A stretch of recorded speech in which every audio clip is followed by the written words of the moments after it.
ఆయనకు కళాశాల డిగ్రీలు లేకపోవచ్చు, ఆయన పరిశోధనా పత్రాలు రాసి ఉండకపోవచ్చు, వేదవేదాంగాలు ఔపోసన పట్టి ఉండకపోవచ్చు, పురాణ గ్రంథాలు పఠించి ఉండకపోవచ్చు, ప్రపంచ తత్వసిద్ధాంతాలన్నింటినీ విశ్లేషించి ఉండకపోవచ్చు. కాని విలువైన అరుదైన జీవితానుభవాలతో ఎదిగి ఆ అనుభవాలు మలచిన ఆలోచనా విధానంతో తనదైన శైలిలో జీవితాంతం విలక్షణ ప్రసంగకర్తగా కొనసాగి తనను నమ్మిన కోట్లాది మంది జీవితాలలో వెలుగు రేఖలు ప్రసరింపచేసిన ప్రముఖుడు జిడ్డు కృష్ణమూర్తిగారు. ఆయన జీవనరేఖలు 11వ భాగం ఈరోజు. గత 10 భాగాల్లో ఆయన జన్మించిన 1895 నుంచి 30 సంవత్సరాల వయసొచ్చే 1925 దాకా ఆయన జీవన గమనంలో ఎదురైన అనేక సంఘటనల గురించి తెలుసుకున్నాం. గత భాగం ముగిసేసరికి మన కథనం 1925 జులై మధ్యలో ఉంది. కృష్ణ నిత్యాలు ఇంగ్లాండులో స్థిరపడిన 1912 తర్వాత 1921లో ఇండియాకి వచ్చినప్పుడు ఆస్ట్రేలియాకు కూడా వెళ్లి 1922 జులైకి అమెరికాలోని కాలిఫోర్నియా వచ్చారు. నిత్య అనారోగ్యం దృష్ట్యా లాస్ ఏంజల్స్ దగ్గర్లోని ఓహై వ్యాలీలోని దివ్యజ్ఞాన సమాజ సభ్యురాలి కుటీరంలో దిగారు. 1923లో ఒకసారి యూరోప్ వెళ్లారు. 1924లో యూరోప్, ఇండియా, ఆస్ట్రేలియాల్లో పర్యటించి 1925 జులైకి తిరిగి కాలిఫోర్నియా చేరుకున్నారు. ఈ సమయానికి నిత్య ఆరోగ్యం బాగా క్షీణించింది. 3 ఏళ్ల క్రిందట ప్రారంభించిన డాక్టర్ అబ్రామ్ సర్వరోగ నివారణ యంత్రాన్నే వాడడం కొనసాగించారు. అది శాస్త్రీయత లేనిదని డాక్టర్లు ప్రకటించినా, డాక్టర్ అబ్రామ్ చనిపోయినా నిత్య చికిత్సకు అదే యంత్రాన్ని కొనసాగించడం ఆశ్చర్యకరమే. ఈ 1925 జులైకి ఓహై వ్యాలీలో నిత్యాతో పాటు ఆయనకు సేవ చెయ్యడానికి ఆస్ట్రేలియా నుంచి అమెరికాకి తిరిగొచ్చిన రోజ్లిండ్, మరొక సహాయకుడు ఎన్ఎస్ రామారావు, కృష్ణమూర్తిగారు వీళ్లున్నారు. స్థానికంగా ఉన్న దివ్యజ్ఞాన సమాజ సభ్యుల సహకారం ఎలాగూ కొనసాగుతోంది. కృష్ణమూర్తిగారి జీవన పయనంలోని ఇతర ముఖ్యమైన వ్యక్తులు ఎక్కడెక్కడున్నారంటే ఆ సమయానికి కృష్ణ ప్రేమిస్తున్న హెలెన్, నిత్య ప్రేమిస్తున్న మేరీ, వీళ్ళిద్దరూ కూడా ఆస్ట్రేలియాలో లెడ్ బీటర్ దగ్గర ఉన్నారు. కృష్ణ, నిత్యాకు మాతృప్రేమ పంచుతున్న ఎమిలీ లూటెన్స్ లండన్లోనే ఉంది. డి రాజగోపాల్ లండన్లో యూనివర్సిటీలో ఆఖరి సంవత్సరం పరీక్ష రాస్తున్నాడు. అనీ బిసెంట్ ఇండియాలో ఉంది. ఇక్కడ్నుంచి ఈ వారం కథనాన్ని కొనసాగిద్దాం. ఇప్పుడు కృష్ణమూర్తికి ప్రధాన వ్యాపకం తమ్ముడు నిత్య ఆరోగ్యం గురించి శ్రద్ధ తీసుకోవడమే. 3 ఏళ్ల నుంచి నిత్య పరిస్థితిని దగ్గరగా గమనిస్తున్న రోజ్లాండ్ తన నర్సింగ్ అనుభవంతో నిత్యాకి ఎప్పుడు ఏ సహాయం అందించాలో చూసుకుంటోంది. రామారావు ఇంటి పనుల్లో సహాయకారిగా ఉంటున్నాడు. నిత్య పరిస్థితి 2 రోజులు బాగుంటే 4 రోజులు తీవ్రతరం అన్నట్లుంది. బాగా నీరసించిపోయాడు. ఒక్కొక్కసారి లేచి నడిచే ఓపిక లేక రోజంతా పడుకునే ఉండేవాడు. ఎడతెగని దగ్గు, అప్పుడప్పుడు నోటినుంచి కళ్ళెతో పాటుగా రక్తం కూడా పడుతోంది. ఆగస్టు మొదటి వారంలో కృష్ణమూర్తి అనీ బిసెంట్కి కేబులిచ్చాడు. రాజగోపాల్ కూడా తమతో ఉంటే బాగుంటుంది, అదనపు సహాయం కావాలి అని. అప్పటికీ రాజగోపాల్కి ఆక్స్ఫర్డ్ యూనివర్సిటీ పరీక్షలైపోయాయి. వాళ్లే టీచింగ్ అసిస్టెంట్గా ఉద్యోగం కూడా ఇస్తామన్నారు. సరిగ్గా అదే సమయంలో అనీ బిసెంట్ అతణ్ణి ఓహై వ్యాలీకి వెళ్లి కృష్ణ నిత్యాలకు అదనపు సహాయం అందించమని చెప్పింది. 1925 ఆగస్టు మధ్యకు రాజగోపాల్ ఓహై వ్యాలీకి చేరుకున్నాడు. ఇప్పుడు కృష్ణ, రాజగోపాల్, రామారావు, రోజ్లిండ్ నలుగురి పూర్తికాల వ్యాపకం నిత్యాను జాగ్రత్తగా చూసుకోవడమే, అతడికి వీలైనంత విశ్రాంతిని, ఆహ్లాదాన్ని అందించడం. ఈ సమయంలో రోజ్లిండ్, రాజగోపాల్లు దగ్గరగా కలిసి పనిచేసే అవకాశం వచ్చింది. ఇక్కడి పరిస్థితులు ఇలా ఉండగా 1925 జులై ఆగస్టు నెలల్లోనే యూరోప్లో దివ్యజ్ఞాన సమాజ కార్యక్రమాల్లో ఒక కుదుపు, ఒక సంచలనం, ఒక సంక్షోభం లాంటి సంఘటనలు చోటు చేసుకున్నాయి. క్లుప్తంగా తెలుసుకుందాం. దీనికి ప్రధాన కారణం జార్జ్ అరండేల్. గుర్తున్నాడు కదా? ఈయన మన కార్యక్రమ పరంపరలో 2వ భాగం నుంచే వస్తున్నాడు. బెనారస్లో లెక్చరర్గా పనిచేస్తుండేవాడు లోగడ.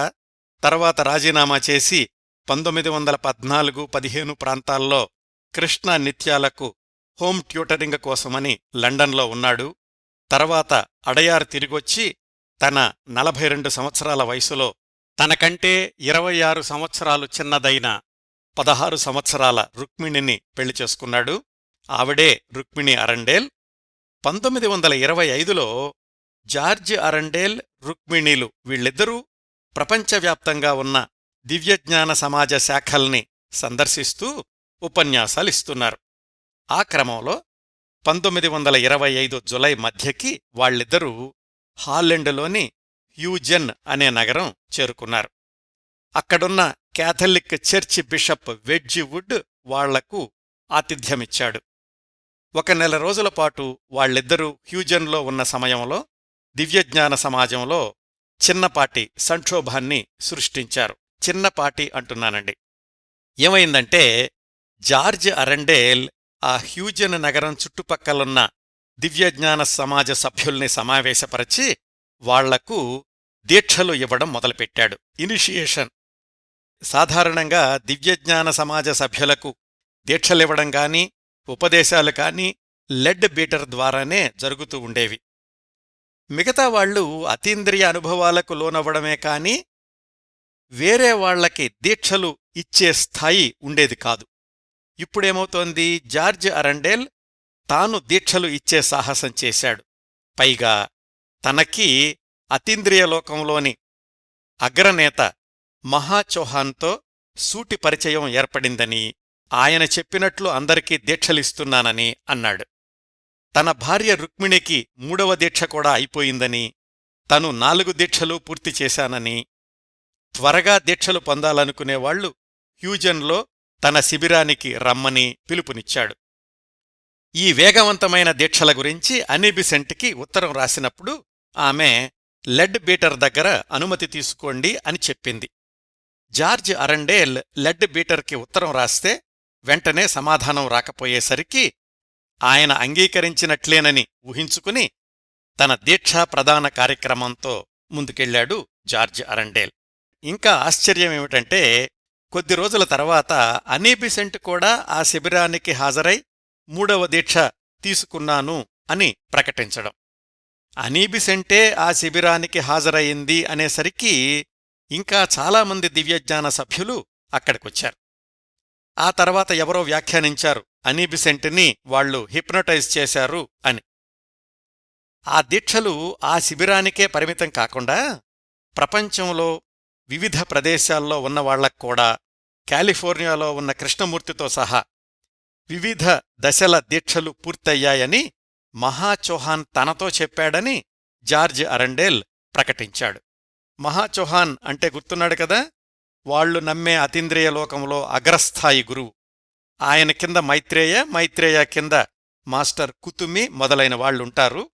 లెడ్ బీటర్, కృష్ణమూర్తి తరచూ ఆ మాస్టర్ కుతుమితో మాట్లాడుతున్నాము అని చెప్తుండేవాళ్లు.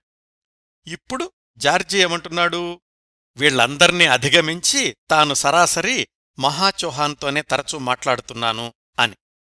ఇంకా ఈ దీక్షా పరంపరకు పరాకాష్ఠ ఒకరోజు కాబోయే ప్రవక్తలు వీళ్లే అని మహాచౌహాన్ తనతో చెప్పాడని 12 మంది పేర్ల జాబితా చూపించాడు అనీ బెసెంట్కి George Arundale.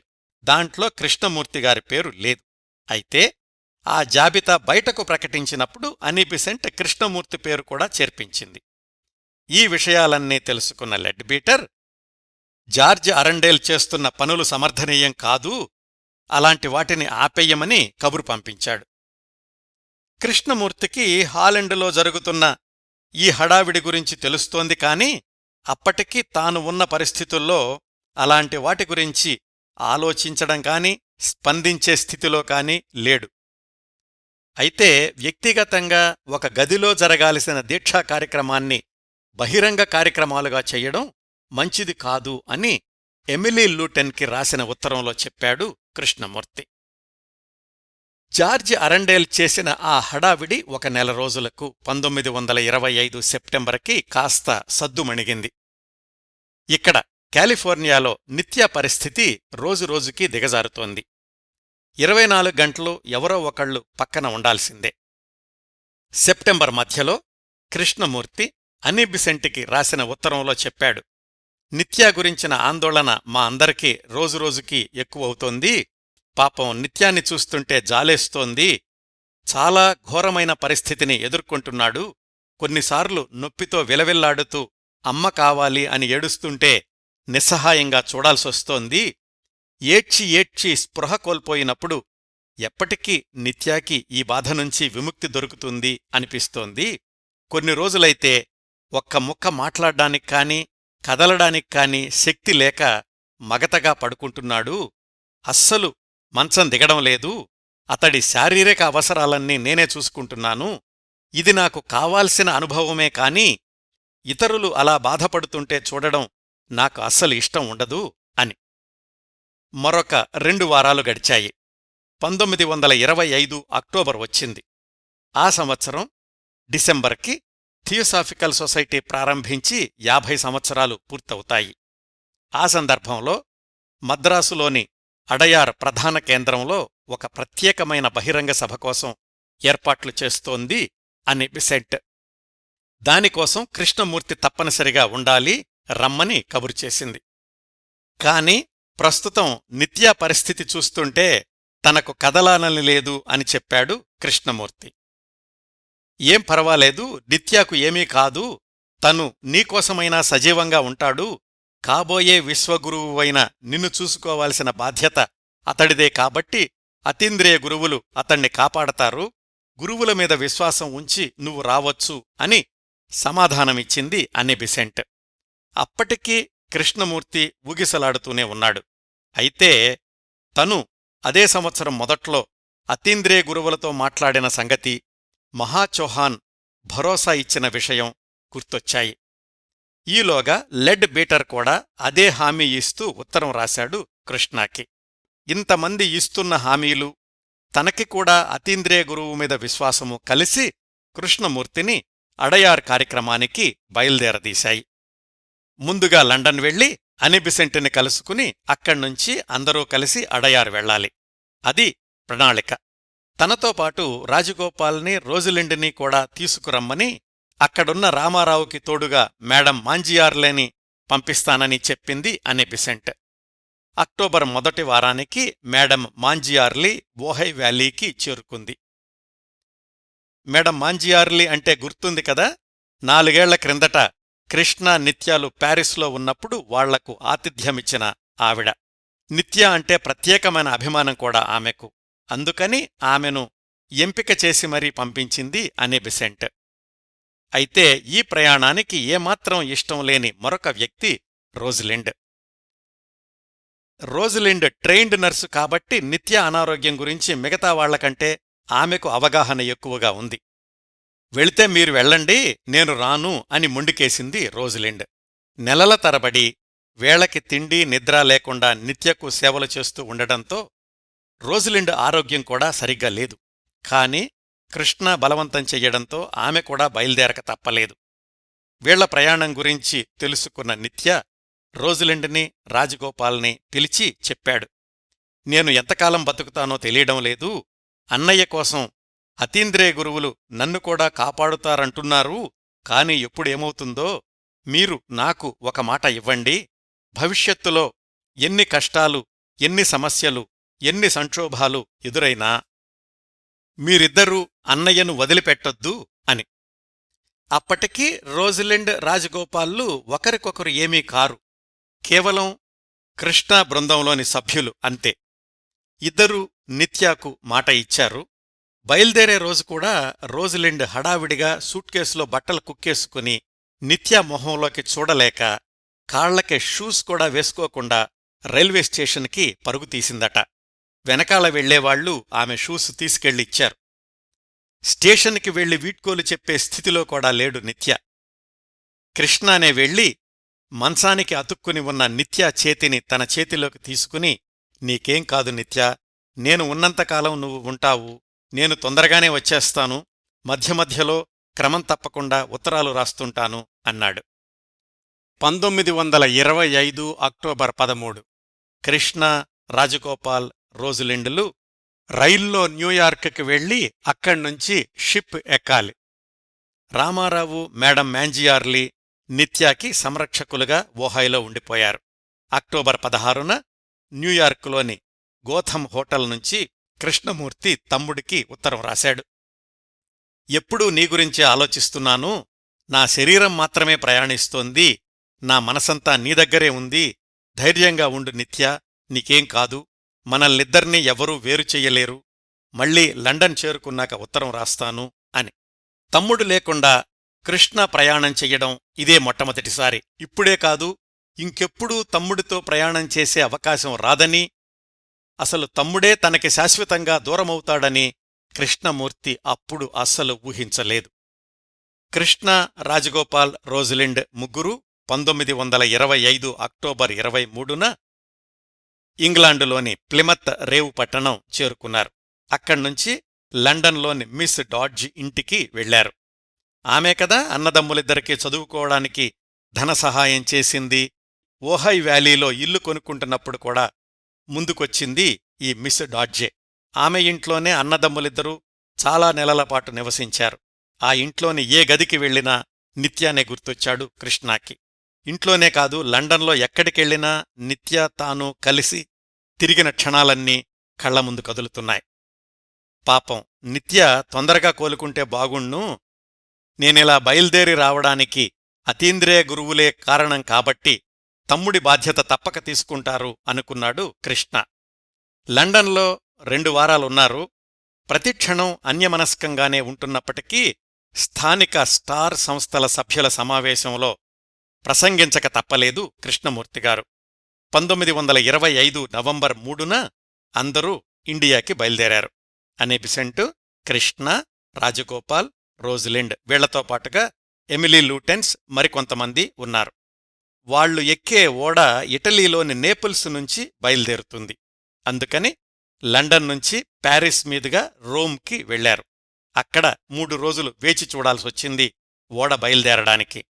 George Arundale, Rukmini Arundale అక్కడికొచ్చి ఈ బృందంతో కలిశారు. అప్పటికి 2 నెలల క్రిందటే జార్జ్ అరండేల్ హాలెండ్లోని హ్యూజన్లో సామూహిక దీక్షలు ఇచ్చే కార్యక్రమం నిర్వహించాడు కదా. ఇప్పుడు కృష్ణ దగ్గరకొచ్చి, నేను రాత్రి మహాచౌహాన్తో మాట్లాడాను, విశ్వగురువు కాబోయే నువ్వు నన్ను పవిత్రుడిగా అంగీకరిస్తేనే మహాచౌహాన్ మీ తమ్ముణ్ణి కాపాడుతాడు అన్నాడు. అతడి దీనస్థితికి నవ్వుకున్నాడు కృష్ణమూర్తి. ఓడ బయల్దేరింది. 1925 నవంబర్ 8 ఆ రోజు. ఓడలో తన క్యాబిన్కి చేరుకోగానే ఒక టెలిగ్రామ్ కృష్ణ కోసం వేచిచూస్తోంది. అది ఓహైలోని నిత్య నుంచి. తనకి ఫ్లూ జ్వరం వచ్చిందని. కృష్ణ మనసులో కలవరం మొదలయింది. అయినా కాని ప్రయాణం ముందుకి సాగక తప్పదు. ఆ కొనసాగిన ప్రయాణంలో ఎదురైన ఒక సంఘటనే తనని పూర్తిగా మారిన మనిషిగా చేస్తుందని కృష్ణమూర్తి అస్సలు ఊహించే అవకాశమే లేదు. ఏం జరిగిందో తెలుసుకుందాం. ఆ పైన 5 రోజులకు తమ తరువాతి మజిలీ ఈజిప్టులోని పోర్ట్ సెయిడ్. ప్రయాణం ప్రణాళిక ప్రకారం నవంబర్ 13కి నౌక అక్కడికి చేరుకోవాలి. ఈలోగా కృష్ణ నిత్యాకు ఉత్తరం రాసి తన దగ్గరుంచుకున్నాడు. నిత్యా, నీకు మాట ఇచ్చినట్లు లండన్ నుంచి రాయలేకపోయాను. ఇప్పుడు ఇండియా ప్రయాణ మార్గ మధ్య నుంచి రాస్తున్నాను. నీ ఆరోగ్యం త్వరలో కుదుటపడాలని ఆశిస్తున్నాను. మనిద్దరం జీవితాంతం కలిసే ఉంటాము. బంగారు భవిష్యత్తు కోసం ఎదురుచూద్దాం. నీ అనారోగ్యం, నువ్వు పడుతున్న కష్టాలు ఇవన్నీ మంచుతెరల్లా కరిగిపోతాయని నా నమ్మకం. మళ్లీ ఇండియాలో దిగగానే ఉత్తరం రాస్తాను. ఈ ఉత్తరాన్ని నేను పోర్ట్ సెయిడ్లో ఆగగానే పోస్టు చేస్తాను అని. నౌక ఇంకొక రోజులో పోర్ట్ సెయిడ్ చేరుతుంది అనగా నవంబర్ 12న మరొక టెలిగ్రాం వచ్చింది నిత్యానుంచి. కృష్ణ, ఫ్లూ జ్వరం బాగా ఎక్కువయింది. నాకేదో భయంగా ఉంది. నాకోసం ప్రార్థించు. ప్లీజ్ అని నిత్య ఇచ్చాడు ఆ టెలిగ్రాం. ఆ సాయంకాలం అంటే నవంబర్ 12వ తేదీ సాయంకాలం జార్జ్ అరండేల్ నిత్య అభిమానులందర్నీ సమావేశపరిచాడు. మన నిత్య పరిస్థితి ప్రమాదకరంగా ఉందట, మనం తనకోసం ప్రార్థించాలి, మీరందరూ ఈరోజు ప్రార్థనలు చెయ్యండి అన్నాడు. 13వ తేదీ పొద్దున్నే నౌక ఈజిప్టులోని పోర్ట్ సెయిడ్లో ఆగింది. ఉదయం అల్పాహార సమయంలో సమావేశమైనప్పుడు చాలామంది జార్జ్ అరండేల్తో చెప్పారు, రాత్రి మాకు కలలో నిత్య కనిపించాడు, ఆరోగ్యంగా ఉన్నాడు, మేమందరము ప్రార్థించాము అని. ఒక్క రోజిలిండ్ మాత్రం ఎమిలీ లూటెన్స్తో వ్యక్తిగతంగా చెప్పింది, ఎమిలీ, నిత్య గురించి నాకు భయంగా ఉంది, రాత్రి వచ్చింది కలో భావనో ఊహో తెలియడం లేదు కాని నిత్య కనిపించాడు, మెడ చుట్టూరా తెల్ల స్కార్ఫ్ కట్టుకుని ఉన్నాడు, గొంతు నొప్పిగా ఉంటోంది అందుకని కట్టుకుంటున్నాను అన్నాడు. ఆ స్కార్ఫ్ కట్టుకుంటూ గది చుట్టూరా చూస్తూ నాతో చాలా కబుర్లు చెప్పాడు, ఈ కబుర్లన్నీ గుర్తుపెట్టుకో అన్నాడు. నేను నోరు విప్పబోయేసరికి మాయమైపోయాడు. అసలు ఆ స్కార్ఫ్ తనది కాదు, తన దుస్తులన్నీ కూడా నేనే సర్దేదాన్ని, అది తనకు ఎలా వచ్చిందో తెలియడం లేదు, కాని నాకెందుకో భయంగా ఉంది, నిత్య ఎక్కువ కాలం ఉండడేమోనని అంది. ఎమిలీ, నీకొచ్చిన కల గురించి కృష్ణతో మాత్రం చెప్పొద్దు అంది రోజిలిండ్ తోటి. అది నవంబర్ 13వ తేదీ ఉదయం కదా. కృష్ణ ఓడదిగి వెళ్ళి తను ఓడలో ఉండగా నిత్యాకు రాసిన ఉత్తరాన్ని పోస్టు బాక్సులో వేసొచ్చాడు. ఆ ఉత్తరం కొద్ది రోజులకు ఓహైలోని ఆర్యవిహారాకు చేరుతుంది, కాని అది చదవడానికి తమ్ముడు నిత్య ఉండబోడు అని కృష్ణ ఆ సమయానికి అస్సలు అనుకోలేదు. తమ్ముడికి ఏమీ కాదు అనే నమ్మకంతోనే ఉన్నాడు. ఇంకా 13వ తేదీ సాయంకాలం ఓడ పోస్ట్ సెయిడ్ని వదిలి సముద్రమార్గం పట్టింది. సూయజ్ కెనాల్లో ప్రవేశించేసరికి సముద్రంలో విపరీతమైన కల్లోలం, కెరటాలు ఎగిసెగిసి పడుతున్నాయి, ఓడ అల్లల్లాడుతోంది. కృష్ణ మనసు ఆ కెరటాలను మించిన సంక్షోభంలో ఉంది. నిద్ర పట్టడం లేదు. నాకోసం ప్రార్థించు ప్లీజ్ అని నిత్య రాసిన టెలిగ్రాం కళ్లముందు కదులుతోంది. పక్కమీద దొర్లుతున్నాడు. తనతో పాటు క్యాబిన్లో ఉన్న శివరావు, రాజగోపాల్లు కృష్ణమూర్తి పరిస్థితిని గమనిస్తున్నారు కాని పలకరించే ధైర్యం చెయ్యలేదు. అయితే అప్పటికి కొద్ది గంటల ముందే ఓహైలోని ఆర్యవిహారా కుటీరంలో జరగరాని ఘోరం జరిగిపోయింది. ఒక్కసారి అక్కడికి వెళదాం రండి. నిత్యానంద అంతిమ క్షణాల గురించి ఎవ్వరూ వివరంగా గ్రంథస్థం చెయ్యలేదు. కథనంలోని సమగ్రత కోసం ఈ ఒక్క దృశ్యాన్ని మాత్రం ఊహించి చెప్తున్నాను. 12వ తేదీ రాత్రికే నిత్య ఫ్లూ జ్వరం ఇంకా ఎక్కువైంది. అసలు ఆయన అంత తీవ్రమైన అనారోగ్యంతో ఉన్నన్ని రోజులు మామూలు డాక్టర్లు చికిత్స చేశారో లేదో ఎవరూ స్పష్టంగా డాక్యుమెంటు చెయ్యలేదు. 13వ తేదీ ఉదయానికి నిత్య శరీరం కాలిపోతోంది వేడితోటి. దానికి తోడు ఎడతెగని దగ్గు, మధ్య మధ్యలో నిత్య నోటినుంచి రక్తం. రామారావు, మేడం మాంజియార్లీ, మరికొంతమంది దగ్గర్లోని దివ్యజ్ఞాన సమాజ సభ్యులు నిత్య మంచం చుట్టూ ఉన్నారు. మాంజియార్లీ నిత్య దుస్తుల్ని ఎప్పటికప్పుడు శుభ్రం చేస్తోంది. నిత్య ఎముకలగూడులాగా ఉన్నాడు. కళ్ళు తెరిచే ఓపిక కూడా లేదు. నోటినుంచి మూలుగు వినిపిస్తోందంతే. ఉదయం 10:37 ఒక్కసారిగా కృష్ణ ఎగిరెగిరి పడ్డాడు, కూలబడిపోయాడు, తల పక్కకు వాల్చేశాడు. ఈ లోకం నుంచి నిష్క్రమించాడు. దివ్యజ్ఞాన సమాజ గురువుల వాగ్దానాలేవీ నిత్య మరణాన్ని ఆపలేకపోయాయి. అంతిమ క్షణాల్లో నిత్యకు ప్రాణంలో ప్రాణమైన కృష్ణ పక్కన లేడు. రామారావు, మేడం మాంజియార్లకు ఆ అవకాశం దక్కింది. అక్కడున్న వాళ్లల్లో ఒకరు వెంటనే కృష్ణకు టెలిగ్రాం ఇవ్వడానికి వెళ్లారు. రామారావు, మాంజియార్లేలు స్థానిక సంస్థల్ని సంప్రదించి నిత్య అంత్యక్రియల కోసం ఏర్పాట్లు ప్రారంభించారు. మళ్లీ మనం ఓడలోకి వెళదాం రండి. అమెరికాకి, ఈజిప్టుకి సమయం 10 గంటలు తేడా ఉందని గమనించండి.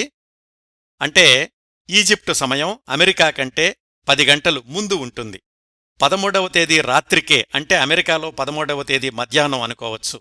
నిత్య నిష్క్రమణ గురించిన టెలిగ్రాం నౌకలోని అధికారులకు అందింది. కాని అందులోని కొన్ని అక్షరాలు అస్పష్టంగా ఉన్నాయి. పైగా అప్పటికి సముద్రం అల్లకల్లోలంగా ఉండడంతో నౌకలోని సిబ్బంది నౌకను క్షేమంగా నడిపే హడావిడిలో ఉన్నారు.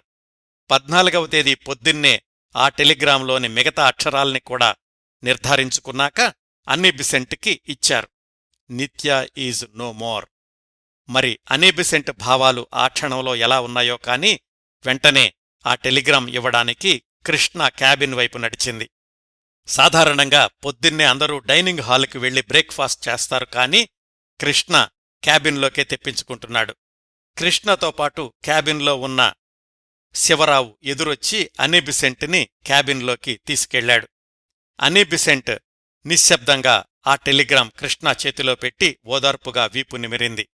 కృష్ణ పరిస్థితి తుఫాను ధాటికి కూకటి వేళ్లతో నేలకొరిగిన వృక్షంలాగా అయ్యింది. తాను ఈ ప్రపంచంలో ఉంచుకున్న ఒకే ఒక్క రక్త సంబంధం ఆవిరైపోయింది. నావాడు అనుకోడానికి అంతవరకు తోడుగా నిలిచిన నిత్య ఇక లేడు. తనని వదిలి వచ్చినప్పుడు నిత్య చూసిన జాలిచూపు పదే పదే గుర్తొస్తోంది. ఏడుపు ఆపుకోవడం కృష్ణమూర్తి వల్ల కాలేదు. ఒక్కసారి కృష్ణమూర్తి కుటుంబ సంబంధాల్ని సమీక్షిస్తే తన 14 సంవత్సరాల వయసులో లెడ్ బీటర్ ట్యూషన్కి రమ్మని పిలిచినప్పుడు తమ్ముడు నిత్య ఉంటేనే వస్తాను అని షరతు పెట్టాడు. అంతదాకా స్కూలుకి వెళ్లేటప్పుడు వచ్చేటప్పుడు అన్నదమ్ములిద్దరే స్నేహితులు. కృష్ణ అన్నయ్య అప్పటికి డాక్టర్ కోర్సులో ఉన్నాడు కాబట్టి ఎప్పుడూ హడావిడిగా ఉండేవాడు. ఆఖరి తమ్ముడు సదానంద మానసికంగా ఎదగలేదు. అందుకే కృష్ణ నిత్యాలకు చిన్నతనం నుంచి అనుబంధం ఎక్కువ. అట్లా దివ్యజ్ఞాన సమాజంలోకి ప్రవేశించినప్పుడు ఇద్దరు, 1912లో ఇండియా నుంచి ఇంగ్లాండుకు వెళ్లినప్పుడు ఇద్దరు, ఆ తర్వాత దశాబ్దాలు పైగా ఎవరు ఏం చేసినా ఎక్కడికెళ్లినా ఇద్దరూ కలిసే వెళ్లారు.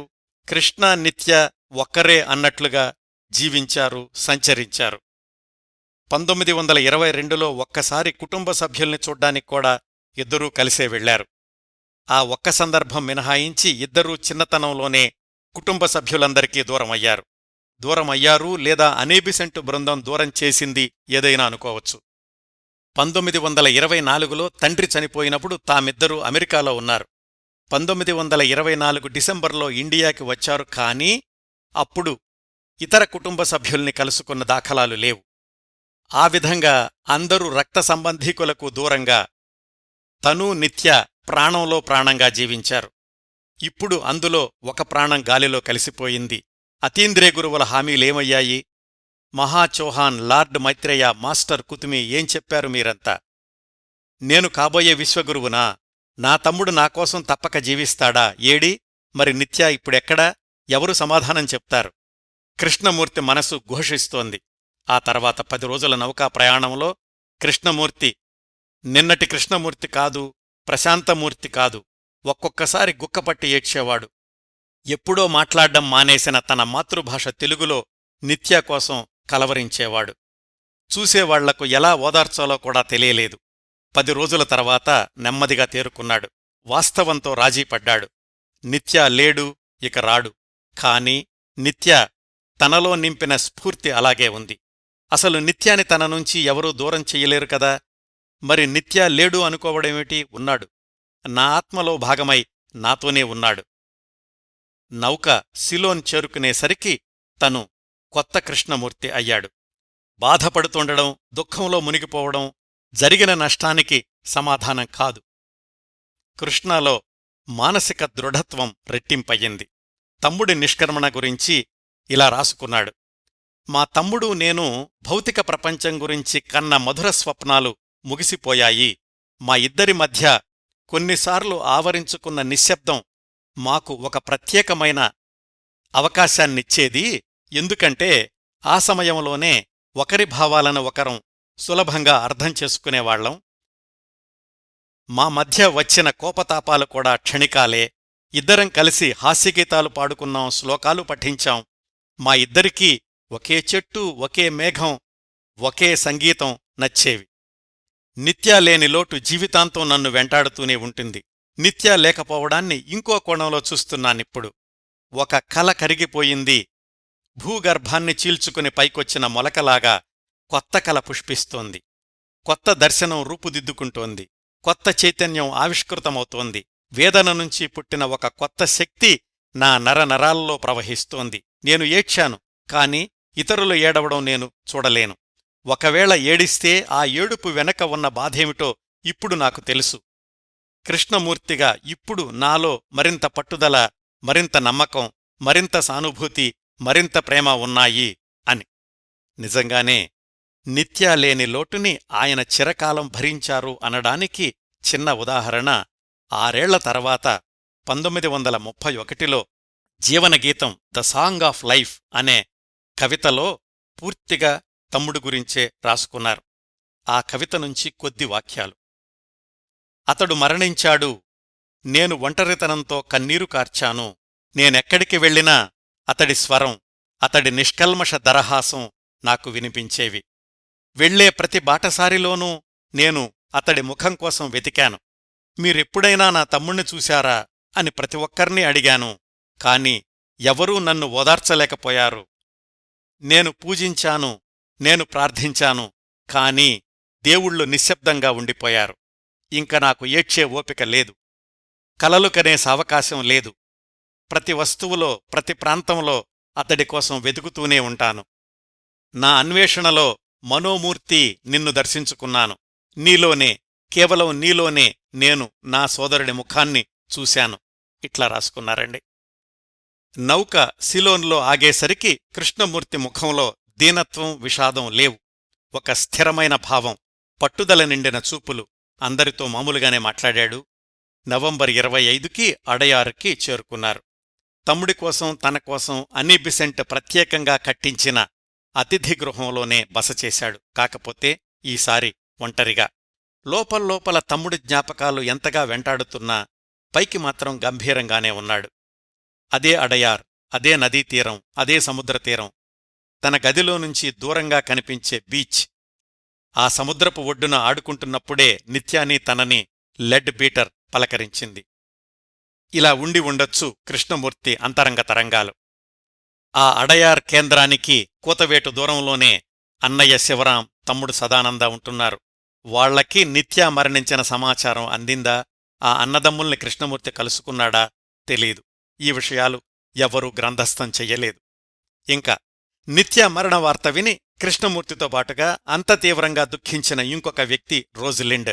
తను బయల్దేరడానికి ముందే తెలుసు నిత్యాకి అవి చివరి రోజులు అని. అందుకనే రానని మొండికేసింది. అయినా రాక తప్పలేదు. ఇంకా నిత్యాని ప్రేమించిన మేరీ, కృష్ణ ప్రేమిస్తున్న హెలెన్ వాళ్ళెక్కడున్నారు? నిత్య మరణవార్త వాళ్లను ఎలా చేరింది? వాళ్ళిద్దరూ ఆస్ట్రేలియాలో లెడ్ బీటర్ దగ్గర ఉన్నారు కదా. అడయార్లో జరిగే దివ్యజ్ఞాన సమాజ స్వర్ణోత్సవాల కోసం వాళ్లు నవంబర్ 10వ తేదీ ప్రాంతాల్లోనే సిడ్నీలో ఓడలో బయల్దేరారు. లెడ్ బీటర్తో పాటు వస్తున్న 70 మంది బృందంలో మేరీ, హెలెన్లు కూడా ఉన్నారు. వాళ్ల ఓడ మెల్బోర్న్ చేరుకుని మజిలీ చేసిన సమయంలో నిత్య మరణవార్త వాళ్లకందింది. లెడ్ బీటర్ అందర్నీ సమావేశపరచి చెప్పాడు. నిత్య భౌతికంగా లేడు, కాని మరణించలేదు. ఆయన ఆత్మ మరొక శరీరంలో ప్రవేశిస్తుంది. ఇది దుఃఖించే సమయం కాదు. మామూలు మనుషులైతే ఏడుస్తారు. మనం మానవాతీత శక్తులుగా జీవించాలని ప్రయత్నిస్తున్నాం కాబట్టి నిత్య లేడు అన్న భావన మీలో దరిచేరనివ్వకుండా చూసుకోండి అని. ఈ వార్త విన్న మేరీ తట్టుకోలేక తన క్యాబిన్లోకి వెళ్ళిపోయింది. మొహం మీదుగా దుప్పటి కప్పుకుని పడుకుంది. మేరీ తన ఆత్మకథలో రాసుకున్న చివరి పేరాలోని వాక్యాలివ్వండి. అయితే నిత్యా చనిపోయాడు. కన్నీరు రావడం లేదు. కన్నీరు ఇంకిపోయింది. అంతా పొడిపొడిగా ఉంది. చుట్టూ ఎడారిలాగా ఉంది. ఒకందుకు తృప్తిగా ఉంది. కొద్ది సంవత్సరాలుగా తను పడుతున్న భయంకరమైన బాధల నుంచి నిత్య విముక్తుడయ్యాడు. దీని తర్వాత ఆమె పుస్తకంలోని చిట్ట చివరి వాక్యాలు యథాతథంగా ఆంగ్లంలోనే చదువుతానండి. It was all over, he has gone, and it was all over. He has gone for ever. Had he really loved me? I should never know now. ఈ వాక్యం తర్వాత మేరీ తన ఆత్మకథను కొనసాగించలేదు. నిత్య, మేరీల ప్రేమకథ అలా ముగిసింది. ఈ 70 మంది బృందం డిసెంబర్ 2కి కొలంబో చేరుకున్నారు. వాళ్లని ఆహ్వానించడానికి అనీ బిసెంట్, ఎమిలీలతో పాటు కృష్ణ కూడా వెళ్లాడు. మద్రాసు వచ్చే త్రోవలో కృష్ణ మేరీ, హెలెన్ల పక్కనే కూర్చున్నాడు. మేరీ ఎలాంటి శూన్యభావానికి లోనై ఉంటుందో ఊహించుకోగలిగాడు. తనని మామూలు మనిషిగా చెయ్యడానికి వీలైనన్ని కబుర్లు చెప్పాడు ప్రయాణం పొడవునా కృష్ణ మేరీతోటి. హెలెన్ని కూడా చాలా నెలల తర్వాత చూడడం. ఇద్దరూ ఒకర్నొకరు ఆప్యాయంగా చూసుకున్నారు. నెలల తరబడి మిగిలిపోయిన కబుర్లు చెప్పుకున్నారు. థియోసాఫికల్ సొసైటీ స్వర్ణోత్సవాలు డిసెంబర్ 25న మొదలవుతాయి. అంతవరకు కృష్ణమూర్తికి హెలెన్తో మాట్లాడ్డానికి చాలా సమయం దొరికింది. రోజూ సాయంకాలం కృష్ణ గది ముందు ఉన్న వరండాలో కూర్చుని దూరంగా కనిపించే సముద్రాన్ని చూస్తూ కబుర్లు చెప్పుకునేవాళ్లు కృష్ణ, హెలెన్. ఎంత మామూలుగా ఉండాలని చూస్తున్నా కృష్ణాని వెంటాడుతున్న తమ్ముడి నిష్క్రమణను హెలెన్ గుర్తించగలిగింది. దివ్యజ్ఞాన సమాజ సభలు ప్రారంభం కావడానికి ముందు రోజే అమెరికా నుంచి మేడం మాంజియార్లీ, ఎన్ఎస్ రామారావులు వచ్చారు. మాంజియార్లీ నిత్య అవశేషాలున్న పాత్రను కృష్ణకు అందచేసింది. కృష్ణ దాన్ని తన గదిలో ఉంచుకున్నాడు కాని తర్వాత ఏం చేశాడు అన్న విషయంలో స్పష్టత లేదు. అయితే ఆ అవశేషాలున్న పాత్ర చుట్టూతా తెల్లని స్కార్ఫ్ చుట్టబడి ఉంది.